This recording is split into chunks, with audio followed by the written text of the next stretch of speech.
So after the election, I was listening to one of my information sources.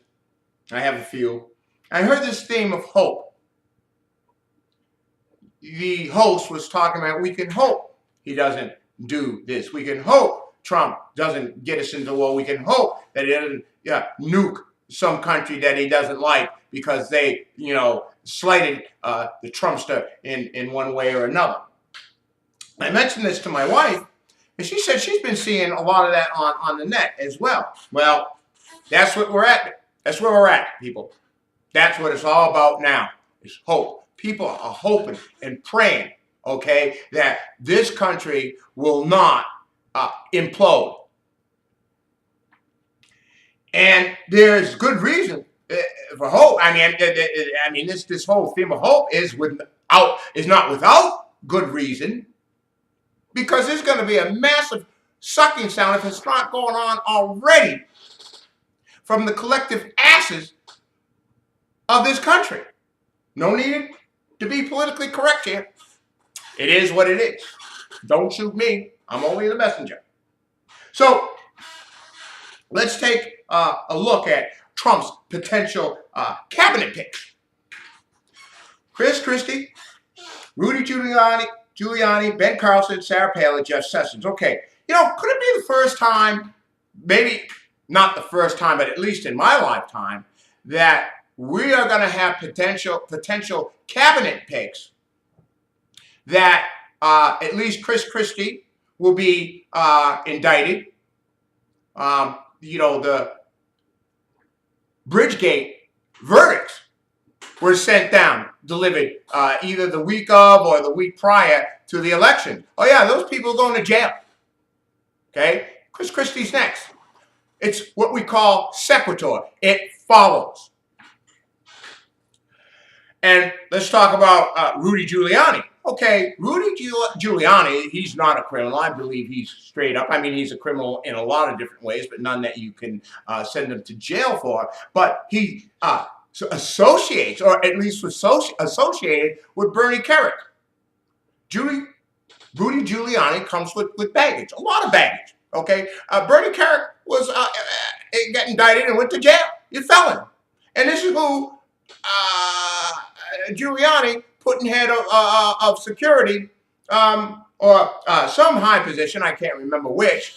But let's talk about Giuliani a little bit more. Remember him? He's the guy who put the command center in one of the World Trade Centers. Now, come on, people. The World Trade Center had been bombed before. What was it, 1992?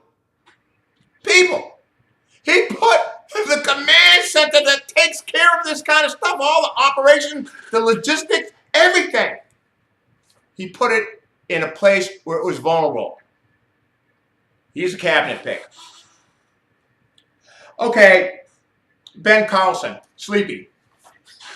Man, this guy, they probably want to put him in Secretary of Health or Board of Education. I'm thinking Secretary of Health. Women, kick your reproductive rights out the door. Flush them down the toilet. Done. And then, of course, there's Sarah Palin. Okay, she can see Russia from Alaska. That's her claim to fame. And not only that, not being able to complete a sentence, a coherent sentence, is what she does. She can't put a sentence together if you paid her to, or if she wanted to. If you put a gun to her head and told her to put a clear, concise, and succinct sentence together, she wouldn't be able to do it. Remember that? What you mean, Charlie? I'll get back at ya. All right, and then there's Jeff Sessions. Okay, Jeff Sessions is no friend of civil rights. If we think the Supreme Court, well, we don't think. The Supreme Court did gut a very important part of the civil rights. Well, Jeff Sessions will kill it, kick it. He'll just strangle it to death, choke it to death, and it will die. But 1965, 1964 up to now, all done, dead. So, oh, and I forgot my favorite guy. How could I? Newt Gingrich. Remember him? contract with America while he was thieving and robbing. I think he had to pay something upwards of $300,000 for his crime. Okay, and he's in line to get a post. He got big baggage, as big as his fat face. So anyway, there we go. There we have it. There's your cabinet pick. Now let's talk about what this cabinet, and of course they have the Senate and the House of Representatives. Let's talk about what's going to happen. This is what people are crying about. This is what people are hoping and praying for. Okay, and hoping and praying that the worst case scenarios will not come to light. Forget about it. Social Security insurance. Gutted and privatized. There you go. Medicare. Gutted and cut. Privatized. Medicaid gutted and cut with austere cutbacks. Nothing. You get nothing. If you're poor, it sucks to be you. And if you didn't think that was true up until now, because it has been, well, now it's true to the 10th power. Now, they may not come after your pension, but what the hell? They already took the Social Security. They cut that, okay? And they already took your Medicare. They cut that. You're going to need that pension to go a long way, a bit further. It's like hamburger helper here. Then there's a Board of Education. We have this expression called wage slaves. In other words, you're just working for pittance, so you might get some crumbs.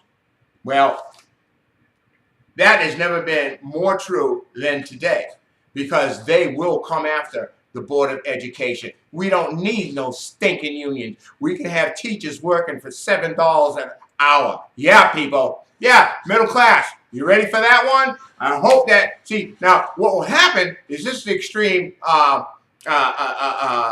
dividing of America. The only people that will be able to afford their education will be the affluent and the well-off. The rest of you, you'll get some kind of education, but it's probably like in pre-1950s when you were expected after you got out of the 8th grade, you went to work on the farm, people.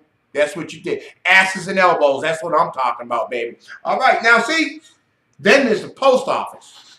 They're coming for the post office. I should have put the post office in first order, because you can believe that. They already tried to do it. They will go after, they will privatize the post office, give it to their buddies, okay, and that will be it. Now, I'm rural, and I won't be getting my mail. My mail is spotty now. I have these people, what we have here is you have the post office, but you have private contractors that deliver the mail out here.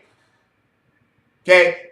One day, looking for my veterans benefit check, they delivered it to somebody else. And I can't tell you how many times I've had stuff delivered to me that's not mine. It just happened last week. Now, you got to become the post office man. What the hell is that? They're coming for it, baby. All you people that are looking for that pension, well, I already talked about that. But people who are thinking that you had a job in government, a good chance at a good life working for government, that's done.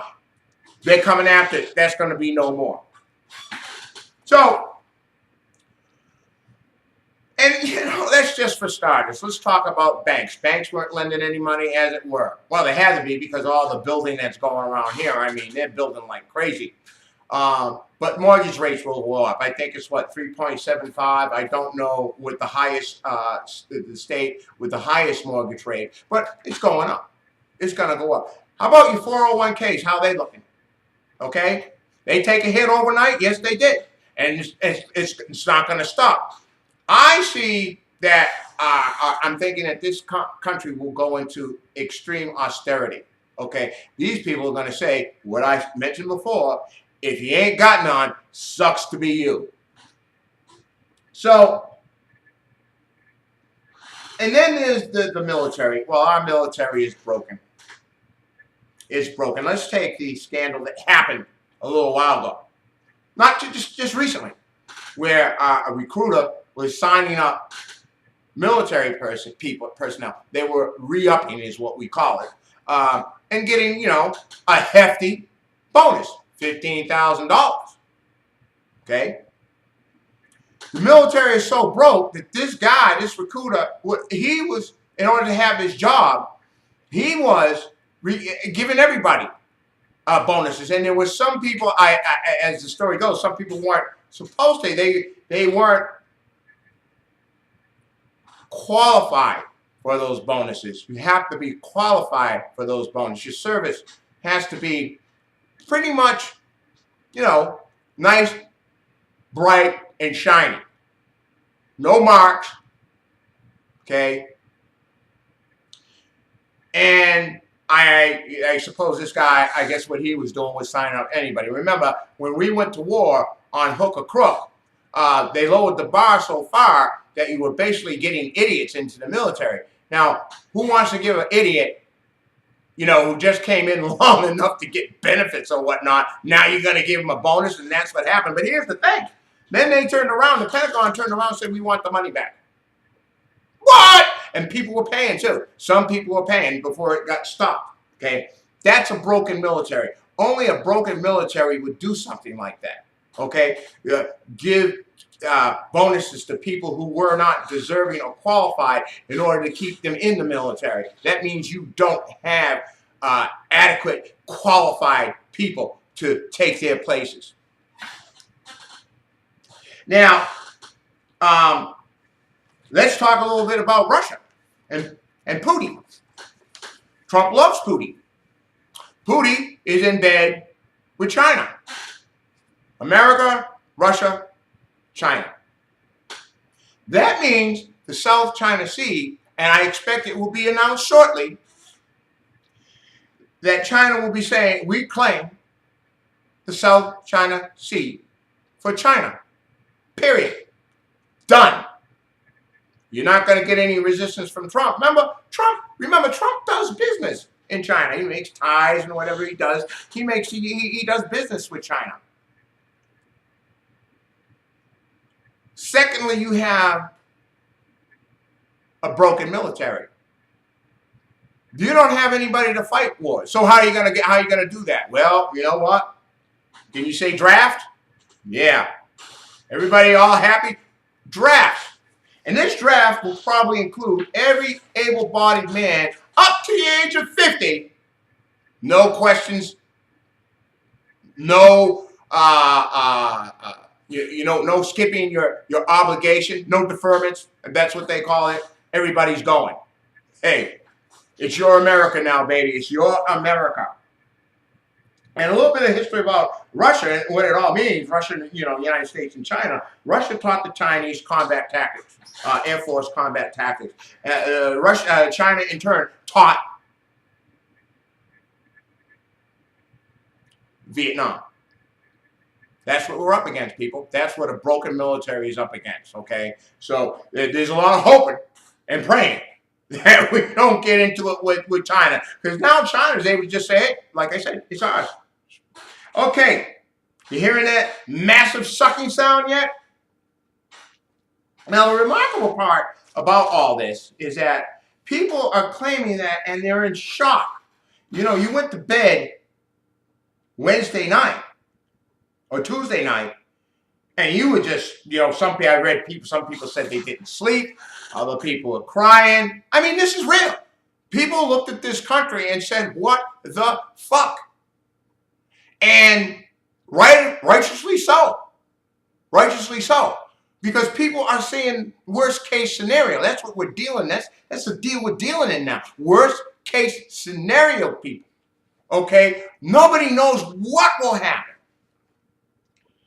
And I guess, I don't guess, people thought that this was in the bag. You got your media. Your media wasn't interested in telling you about what could happen, what if, and what will be the consequences and repercussions of a Trump presidency. They didn't tell you about that. All they wanted was a horse race. And the people went around, Hillary's got it in the bank. I remember one report, well, she's got the electoral votes hooked up. Looking. None of that mattered to me until I saw the electoral votes. And what I saw wasn't what I was hoping on at that point. Now, today, There is no hope. This is worst case scenario time. This is 0 hour, people. This is where we're at. And so those people out there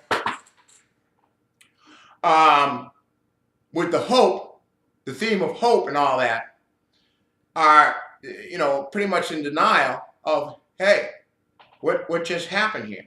And what they forgot is that America's attraction and appeal to racism, hatred, and bigotry and prejudice. The people in Ohio did not so much as vote for going back to work, and people in Ohio and Pennsylvania did not so much as vote for going back to the coal mines.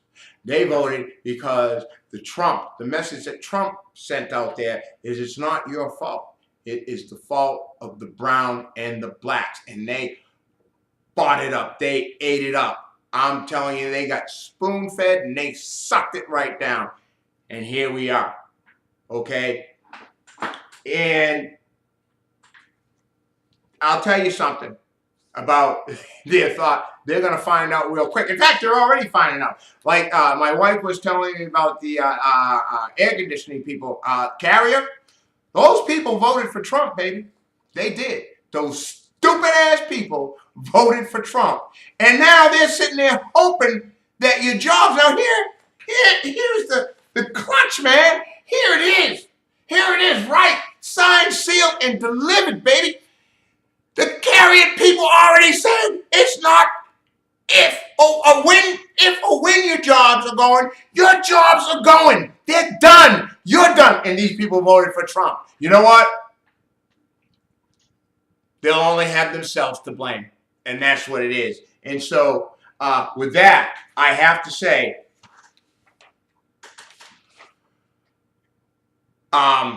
it's all over but the crying. So let's pay attention. Let's see what we can do. I don't have any hope. I see the worst case scenario. Sometimes I feel like, you know, when the people are there hoping, I recall Nazi Germany, when the Jews were sitting there saying, should we go? And then there was an argument. Well, you know, maybe things will be all right. Look how it turned out for them. Good day and goodbye. Thanks for tuning in.